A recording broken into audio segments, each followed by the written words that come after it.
Guys, kamusta po kayong lahat? Sa mga hindi pa po nakakilala sa akin, ako po si Ate Laila ng Bicolano, Waraynon. For today's vlog, nandito tayo sa pinakasikat na gutuhan, kay Kuya Oliver's Gutuhan. Pero syempre bago tayo magsimula, huwag po natin kalimutan mag-like, share, and subscribe sa akin YouTube channel. Tara, let's! Shout out sa aking mga subscriber at kaibigan sa YT. Ito guys yung way na dinaanan namin galing Ulo-Ulolo, Batangas. Kaya binidyohan ko na po ito mga makikita ko dito tulad ng mga gasolinahan na to. Kasi sa totoo lang, hindi ko rin naman talaga dito kabisado. First time kong pumunta, malalaman nyo rin kung ano talaga, kung sino talaga ang sinadya namin sa lugar na ito. Napakalayo ng aming pinanggalingan. O sige na nga, sabihin ko na nga po. Pupuntahan po namin ngayon ang isa sa sumisikat sa YouTube at Facebook, ang Oliver's Gutuhan. O ayan na. Sundan nyo na lang po kung saan ko pupunta kasi hindi ko kahit po kabisado yung lugar na to. Ito yung mga binidyohan ko na to. Pakitandaan na lang po ninyo kung sino ang mga gustong pumunta rito para matikman din yung napakasarap at kakaiba na pinagkakaguluhan ng bayan ngayon. O, diba?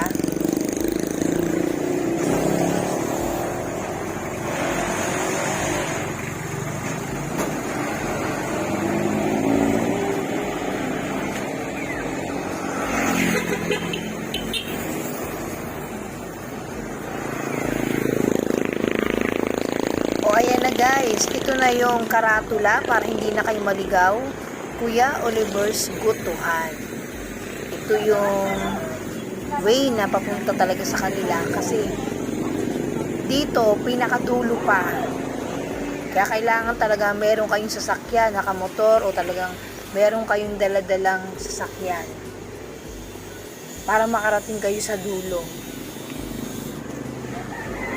Kaya tara, samahan nyo ako. Siya nga pala guys, andito tayo ngayon sa Barangay Malabanoy, San Juan, Batangas.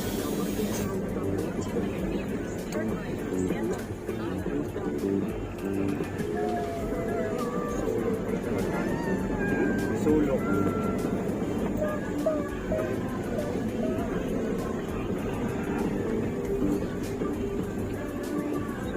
Maputik yung bando sa kabila.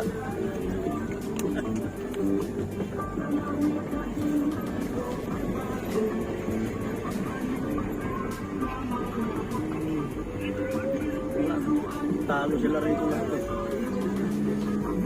Kumikita sila 50,000 isang araw. Biruin mo papa, diba? Ibang klase yung gutuhan papa niya, no? Papasok to. Diba? Ito guys kasi palabas na po kami, pasensya na po kasi hindi pa namin kabisado yung lugar na to. Kaya itong pag-video ko papauwi. Pero ito rin naman yung papasukan ninyo. Masyadong looban pero napakadaming nadayo. Para palang halaman to eh. Parang halaman kahit saan sulok, kahit looban. Basta mura. Dinadayo.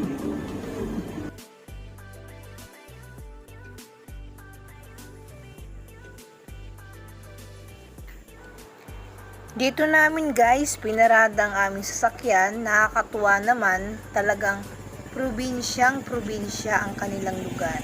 Makikita mo pa lang sa mga puno at daan dito. Dito guys, sa mismong lugar niya, talagang binidyohan ko yung dadaanan ninyo para hindi naman po kayo maligaw. Kasi minsan kahit i-waste, di ba? Ituturo kayo ng way sa mali. At least yung lugar nila na makikita ninyo sa video, ito na yon. Magtatanong-tanong na lang po kayo, di ba? Ako pa naman, mahilig pa naman ako sa puno ng saging. Ayan, o mga bilanghoy. Marami rin kaming tanim niyan dito sa Batangas, sa Ulo-Ulo nga lang. Nakakatuwa, di ba? Ito na guys, makikita ninyo. Ito na yung talagang papasok. Yan. Magdahan-dahan tayo sa pag-video. Papunta sa mismong bahay. Ayan guys, yung mga sasakyan na yan. Ayan na, yung mga nakapila kay Kuya Oliver's. Talagang mula doon sa kabila. Tapos ipapakita ko sa inyo. Ayan o, di ba? Kuya Oliver's Gutuhan, may araw na. Dito na magsisimula kung gaano kadaming mga sasakyan ang sa sasakyan pa lang napila na. O, paano pa kaya kung tao, 'di ba? Ayan. Unti-unti lang. Medyo maulan po talaga itong araw na 'to. Kaya basa ang daan.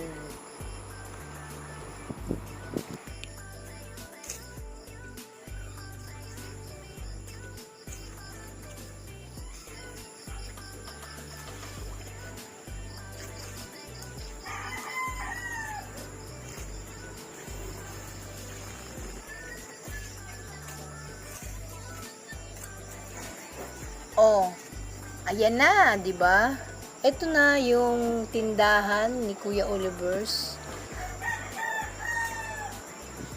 Makikita ninyo, marami ng mga tao, yan. Mamaya-maya mas marami pa yan.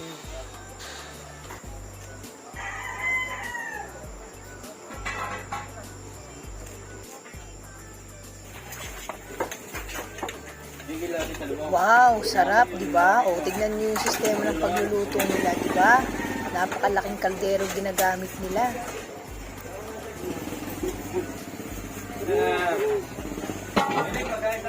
Sabaw na. Mapapa, sarap ka. Wow, sasarap.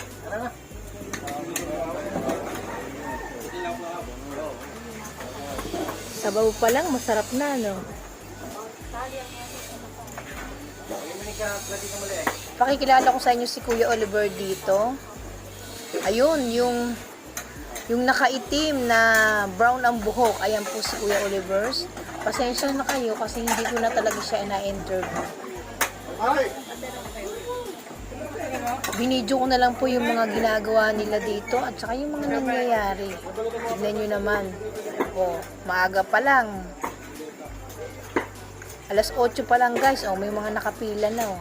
Sabi nila, kaninang umaga, mas marami pang nakapila. Ito yung mga team ng mga bikers natin. Ayun o, diba nakikita ninyo, doon pa sa dulo, may mga bigating mga sasakyan talaga mga nakapila. O, may mga pabaon pa. O, yan. Ganyang kalupit ang goto ni Kuya Oliver's.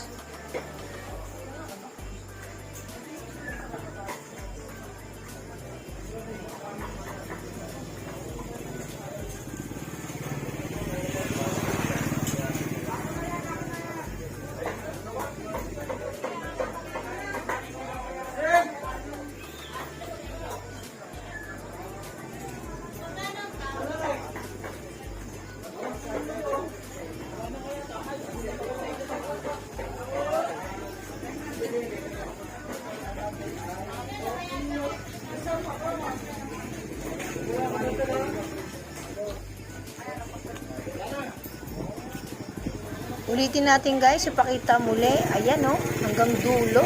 Diba? Ang pila. Mamaya matitikman natin yung luto ni Kuya Oliver's kung gaano ba at ano ang pagkakaiba. Napakasarap ng kanyang lutuin at talagang dinadayo siya.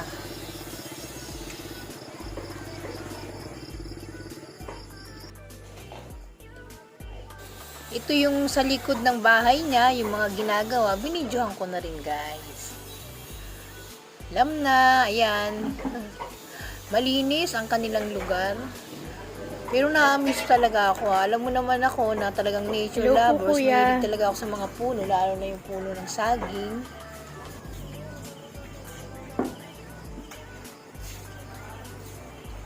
Ayan, kaya ginalagala ko na rin yung aking camera dito.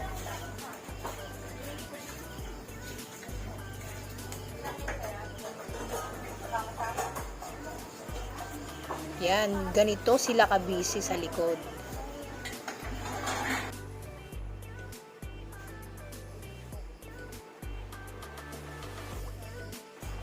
Masarap talaga dito guys, pag ganito ang lugar, no? Talagang probinsyang probinsya. Nakakamiss talaga pag ganito yung lugar na titirahan mo. Maraming puno, maaliwalas, stress reliever.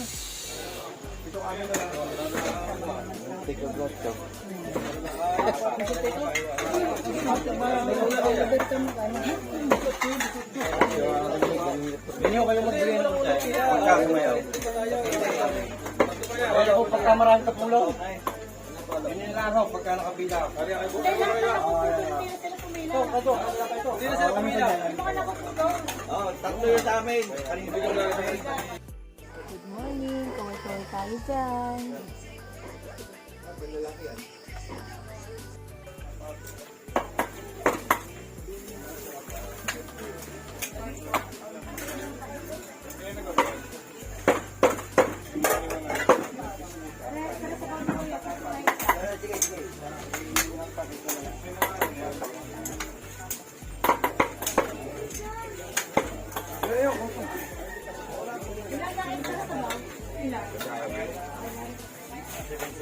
Ilan pa ako walang kayo, Nabel?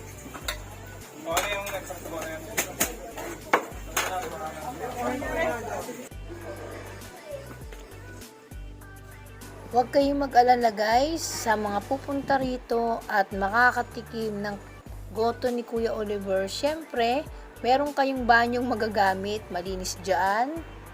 Dito yung lababo nila, eto. Ganyang kalinis at may salamin pa.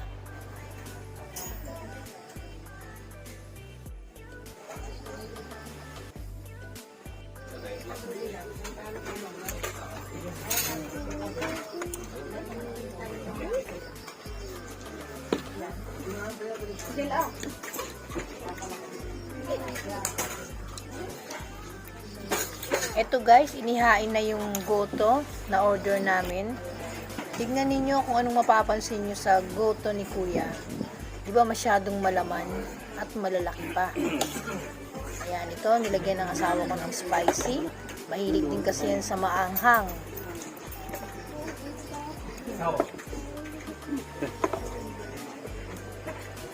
Sabi kasi ng asawa ko, sa iba kasi manipis lang ang goto, konti ang laman.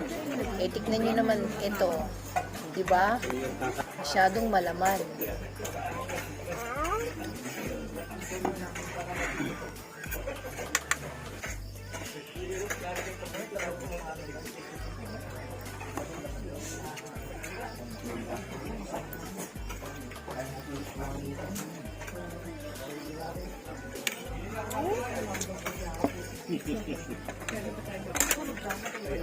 Pag sinabi ng mga sinabi ng mga call,